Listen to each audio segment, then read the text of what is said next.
Welcome to కోడలు అత్త ముచ్చట్లు ఛానల్. అత్త ఏం చేస్తున్నారు? గోధుమ రవ్వ ఉప్మా. ఓకే, మీరు చేసే దానిలో స్పెషల్ ఏంటి? తొందరగా 5 నిమిషాల్లో అయిపోవడానికి కుక్కర్లో పెట్టేసి చేసేస్తాను.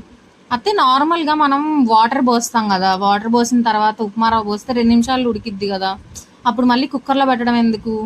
ఈ రోజుల్లో స్పీడ్ రోజులు కదా, మధ్యలో ఉండి కలపెట్టడం చేసుకోవడం పని ఇంకో పని చేసుకోవడానికి కుదిరిద్ది. కుక్కర్లో పెట్టేసి రవ్వ పోసి కుక్కర్లో పెట్టేసామనుకో అది ఉడుకుతూ ఉంటుంది, విజిల్ చూసుకుంటూ ఇంకో పని చేసేసుకోవచ్చు. ఓకే, మరి అప్పుడు ఇంకా అదొక్కటేనా, ఇంకేమైనా ఉందా అత్తయ్య? మాడకుండా ఉండిద్దని చెప్పారు కదా. మాడకుండా ఉంటుంది, తొందరగా అయిపోద్ది. ఇడిగా 10 నిమిషాలు పట్టేది, కుక్కర్లో అయితే 5 నిమిషాల్లో అయిపోద్ది. ఇప్పుడు నార్మల్గా చేసింది బాగుండిద్దా, మీరు ఇట్లా కుక్కర్లో పెట్టింది బాగుండిద్దా? కుక్కర్లో పెట్టితే టేస్ట్గా ఉంటుంది. మరి ఇప్పుడు రాతిని కుక్కర్ వాడతారు కదా, మరి అప్పుడు ఎట్లా?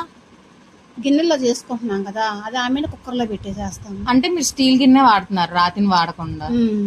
అప్పుడు ఓకే అత్తయ్య, అంటే రాతిని ఈ కాలంలో వాడకూడదు అంటున్నారు కదా, అందుకని పోసిన స్టీల్ గిన్నెలో వాడుతున్నాం కదా, అప్పుడు బానే ఉండిద్ది.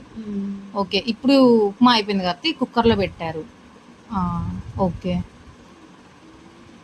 ఒక 5 నిమిషాలు ఉంచేసేసి తీసేసి కలబెట్టుకొని తినేసేయటం. Ready, upma ready. Thank you అత్తయ్య. Wow, delicious. మీకు నచ్చితే లైక్ చేయండి, షేర్ చేయండి, సబ్స్క్రైబ్ చేయండి. Thank you for watching.